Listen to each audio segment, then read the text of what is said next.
Friends, welcome to my stitching. আমি আজকে আবার আপনাদের কাছে এসে গেছি। আজকে আমার গলার আওয়াজটা একটু অন্যরকম হয়ে গেছে। আমার গলার আওয়াজটা একদম ঠান্ডা লেগে ধরে গিয়েছিল, তাই আপনারা একটুখানি কষ্ট করে বুঝে নেবেন। চলুন আজকে আমার ভিডিওটা আবার কিছু ট্রান্সলেশনের ওপর, অর্থাৎ বেশ কিছু স্ট্রাকচার, যে কথাগুলো আমরা সবসময় বাংলায় বলি, কিন্তু যখন আমরা সেগুলোকে ইংলিশে ট্রান্সলেট করতে যাই তখন কিন্তু আমরা দ্বিধার মধ্যে পড়ে যাই ঠিক কিভাবে ট্রান্সলেট করব। কিন্তু খুব কোনো জটিল শব্দগুলো নয়, জটিল সেন্টেন্স নয়, খুব ইজি আর সিম্পল সেন্টেন্স। চলুন আজকে দেখে নিই আজকে কি কি ধরনের স্ট্রাকচার এখানে আছে। আর কি কেউ আছে এটার উত্তর দিতে পারে। আর কি কেউ আছে যখন আর কিছু চাই, আর কি কেউ আছে, আর কোনো কিছু, তখন আমরা কি ব্যবহার করি ইংলিশে? আশা করি আপনারা জানেন এলস। ঠিক আছে, what else, how else, who else, anyone else. তাহলে এখানে কি হবে? আর কি কেউ আছে, anyone else, anyone else, anybody else, anyone else, anyone else, anyone else। আর কি কেউ আছে এটার উত্তর দিতে পারে, can reply the answer, anyone else can reply the answer, can reply the answer, anyone else can reply the answer। তাহলে আমরা যখন আর কিছু চাই, আর কি কেউ আছে, আর কি কেউ, আর কোথাও কেউ এসেছিল, তখন আমরা এই ধরনের ওয়ার্ডটা যখন আমরা ব্যবহার করি বাংলায়, তখন আমরা এলস এর ব্যবহার করি। Anyone else, what else, who else, how else. Understood? আমি শীতকালে সূর্য স্নান করতে পছন্দ করি। আমি পছন্দ করি অর্থাৎ আমার ভালো লাগে। তাহলে এখানে সাবজেক্ট কে আছে? প্রথমে আমি পছন্দ করি, আমি পছন্দ করি, আই লাইক। আমি কি পছন্দ করি? সূর্য স্নান করতে অর্থাৎ sunbath. I like to take, I like to take. আমি পছন্দ করি নিতে, কি নিতে? Sunbath. I like to take sunbath. কখন? শীতকালে, ইন উইন্টার, ইন উইন্টার। দেখো কত সুন্দর, কত সিম্পল সেন্টেন্স। শুধু একটুখানি মাইনরি, প্রথমে আমাদেরকে যখনই আমরা কোনো ট্রান্সলেশন করবো, সেন্টেন্স লিখবো, প্রথমে আমাদের আগে কি দেখতে হবে? সাবজেক্ট, অ্যাকর্ডিং টু সাবজেক্ট, তারপরে ভার্ব। আর ভার্বটা আমরা কিভাবে ভার্বটাকে ব্যবহার করি? অ্যাকর্ডিং টু টেন্স, সময় অনুসারে। প্রথমে সাবজেক্ট অনুসারে, তারপরে সময় অনুসারে। ঠিক আছে? তাহলে এখানে আমি পছন্দ করি, আই লাইক, নিতে টু টেক সানবাথ, সূর্য স্নান, ইন উইন্টার, শীতকালে আমি সানবাথ নিতে পছন্দ করি। আমি পছন্দ করি নিতে সানবাথ ইন উইন্টার। আন্ডারস্টুড? ওপরটা কিভাবে বুঝিয়ে দিলাম? খুব সহজ। আর কি কেউ? Anyone else, anyone else can reply the answer. Understood? আমি একজন ভালো গায়িকা হতে ইচ্ছা করি, অর্থাৎ আমি চাই আমি একজন ভালো গায়িকা হব। তাহলে এখানে আমরা কি ব্যবহার করব? দেখো, আই উড লাইক, এখানে উডের ব্যবহার করব। I would, I would like হতে, to be, I would like to be a, কি হতে? একটা good singer, a good singer.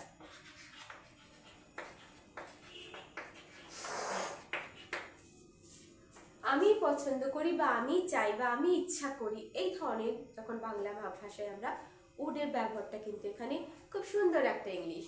I would like to be a good singer, I would like to be a good singer. Understood? তুমি কি তোমার গ্রামের একটা ছবি আঁকতে চাও? এই একই ধরনের সেন্টেন্স, দেখ এখানে উডের ব্যবহার।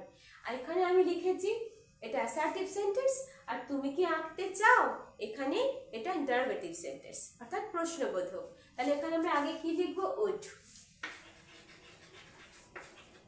Would you, would you like, তুমি কি চাও বা তুমি কি পছন্দ করো। তো এখানে তোমার চাওয়া, আমাদের কোনো কিছু ইচ্ছা হওয়া, কোনো কিছু চাওয়া, তখন আমরা উডের ব্যবহার করি।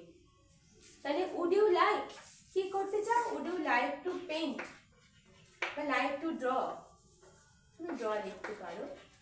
Would you like to draw a picture, would you like to draw a picture, তুমি কি একটা ছবি আঁকতে পছন্দ করো, like to draw a picture. কিসের picture? About your village. About your village, লাস্টে interrogative sign. Would you like to draw a picture about your village? আগে দেখো আমরা কিভাবে লিখলাম প্রশ্নবোধক। যদি এটা আমি অ্যাসার্টিভে লিখতাম, তুমি পছন্দ করো একটা ছবি আঁকতে, you would like to draw, I would like to draw. আর যখন আমরা কোয়েশ্চেন করছি তখন would you like to draw a picture about your, কিসের পিকচার, কি ধরনের ছবি? অ্যাবাউট ইউর ভিলেজ, তোমার গ্রামের। ঠিক আছে, আন্ডারস্টুড? তার ওখানে যাবার প্রয়োজন। এখানে দেখো আমাদের কোনো কিছু প্রয়োজন আমরা ইংলিশে কি ব্যবহার করি? নিড। তাহলে তাহার ওখানে যাবার প্রয়োজন বা তাহাদের ওখানে যাবার প্রয়োজন, তাহলে এখানে কি লিখবো? তাহাদের ওখানে যাবার প্রয়োজন। They need to go, they need to go there. আমরা এখানে নিডের ব্যবহার করলাম, এটা পজিটিভে, অর্থাৎ তার যাবার প্রয়োজন আছে। আর যদি বলি যাবার প্রয়োজন নেই, তখন সেন্টেন্সটা কি হবে? তখন দেখো দে নিড নট গো দেয়ার। তখন কিন্তু এই টুটার যখন আমরা নেগেটিভ লিখবো নিডের পাশে, তখন নটের, তখন কিন্তু আর টু এর ব্যবহার হবে না। They need to go there, they need not go there. আর নট টু গো দেয়ার হবে না, নট গো দেয়ার। এটা মনে রাখো, আন্ডারস্টুড? তিনি যথেষ্ট সুন্দরী। তিনি যথেষ্টটা ইংলিশটা আমরা কি বলি? Enough.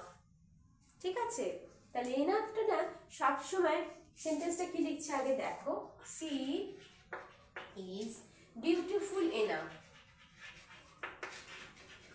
Beautiful enough, she is beautiful enough. তাহলে এনাফটা, এই শব্দটা সবসময় কিন্তু তার আগে অ্যাডজেক্টিভ বসবে। হি ইজ এনাফ বিউটিফুল, না বিউটিফুল এনাফ। কি লিখবো? He is enough beautiful, he is beautiful enough. বিউটিফুলটা কি? অ্যাডজেক্টিভ। ঠিক আছে, তাহলে অলওয়েজ অ্যাডজেক্টিভের পরে বসবে। She is beautiful enough, understood? She is smart enough. ঠিক আছে, তাহলে আমরা কি বুঝতে পারলাম? দেখো এখানে কি কি ধরনের সেন্টেন্স লিখলাম, এরা সবকিছু, সবটা সেন্টেন্সই কিন্তু খুব সিম্পল, কোনোটাই কিন্তু কমপ্লিকেটেড না। কিন্তু দেখো শুধু আমাদের একটুখানি মাইনিউটলি ইংলিশ স্ট্রাকচারগুলোকে, যখন আমরা স্ট্রাকচারগুলোকে গঠন করব, তখন একটু মাইনিউটলি আমরা ধ্যান দেব, ঠিক ঠিক কিভাবে কোথায় আমরা কি লিখব, কি ব্যবহার করব। অবশ্যই আগে দেখব সাবজেক্ট, অ্যাকর্ডিং টু সাবজেক্ট আমরা ভার্ব। আবার কোনো কোনো সেন্টেন্স আমরা লিখি যেগুলো ইম্পারেটিভ, সেগুলো কিন্তু সেখানে কিন্তু কখনো সাবজেক্ট থাকে না, সেটা আমরা জানি। তাহলে সেটাও আমরা কিছু দেখব। তাহলে তিনি যথেষ্ট সুন্দরী, she is beautiful enough. Next আছে, আমি রাত 9টায় নৈশ ভোজন করেছি। আমি রাত 9টায় নৈশ ভোজন করেছি, অর্থাৎ ডিনার। আমি নৈশ ভোজন করেছি অর্থাৎ আই হ্যাভ টেকেন ডিনার, বা আই হ্যাভ ইটেন ডিনার। আমি কিন্তু যদি আমরা একটা সুন্দর ইংলিশ লিখি তাহলে লিখবো I have had dinner, I have had dinner at 9 o'clock। I have, আমি যদি লিখি আই হ্যাভ ইটেন, অর্থাৎ এটা কোন টেন্সে আছে? পারফেক্ট টেন্সে, প্রেজেন্ট পারফেক্ট। আমি রাত্রের ডিনার 9টায় করেছি। ঠিক আছে, তাহলে মেন থিংসটা কি আছে? জিনিসটা হ্যাভ বা হ্যাজ, তারপরে ভার্বের থার্ড ফর্ম। এখানে যদি ইট আমরা নিই তাহলে ইটের থার্ড ফর্ম ইটেন, যদি টেক আমরা ব্যবহার করি তাহলে টেকেন। কিন্তু এই ইটেন বা টেকেনের জায়গায় আমরা যদি হ্যাড ব্যবহার করি, I have had, I had had, তাহলে এই ইংলিশটা অনেক বেশি সুন্দর। ইটেনের জায়গায় আমি লিখলাম had. I have had dinner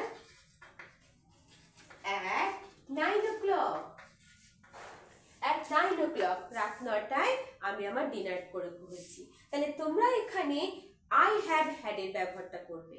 আমরা জানি, আগে মাইনুটলি এটা মনে করে নিও কি এটা পারফেক্ট টেন্স। আর আমরা জানি হ্যাভ এর থার্ড ফর্ম কি হচ্ছে? হ্যাডই হচ্ছে, হ্যাভ হ্যাড হ্যাড। তাহলে এখানে হ্যাভ ইটেনের জায়গায় had, I have had dinner at 9 o'clock। আশা করি বোঝাতে পেরেছি। চলো এবার দেখে নি আরো কিছু ছোট ছোট সেন্টেন্স। আশা করি তোমরা এগুলো, যদি তোমাদের এগুলো ভালো লাগে তোমরা অবশ্যই স্ক্রিনশট নিয়ে নিতে পারো। ঠিক আছে, চলো নেক্সট আরো কিছু কয়েকটা সেন্টেন্স আছে দেখাই।